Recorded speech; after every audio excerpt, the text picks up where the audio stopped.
I'm conversing with your body, I'm conversing with God, and he's showing me exactly what is going on in your body and whether it's a physical thing that started it, an infection, environmental issue, emotional issue, where are the issues that are at the root? Because even though they may not seem like they're the problem. And when we do autoimmunes, I'm going to say to you a lot of times, okay, so before your symptoms started when you were 14, what was going on emotionally?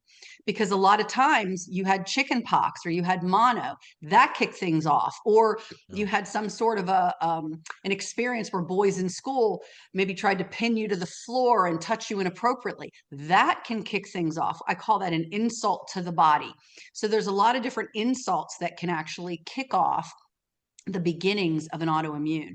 So a lot of times these are the things that God will take me back to in your body, and you'll be scratching your head going, why are we going back to that point? But we have to clean up that point to be able to clean up everything that goes on after that. And this is where I see a lot of people having to deal with health changes that are rooted in something that needs to be released, needs to be evolved or awakened into.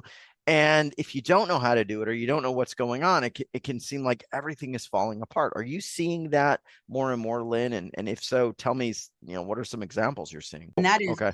Why do 80% of autoimmune people that have autoimmune diagnoses, why are 80% of them women? So that's a huge question. So you think about, well, what's different about a woman? Why is that created with her? So the first piece of that is we have hormones unlike men. So yes, we can say that, just because you have an X chromosome, it's no different than X versus Y. There's not a whole lot of difference, but there is. We have periods, we have cycles, we have childbirth, we have postpartum, we have perimenopause, we have menopause. We have all these different hormonal changes. And there is a lot of women that it's after childbirth or after postpartum that all of a sudden an autoimmune will kick in. After perimenopause, that's when it'll kick in. In fact, most people with autoimmunes are between the ages of 40 and 55 in that same time frame as perimenopause. I'm sure everybody out there is going right now. All the women on the call, right? How many of y'all are in that time frame right now? I'm just curious. Yeah. Show of hands.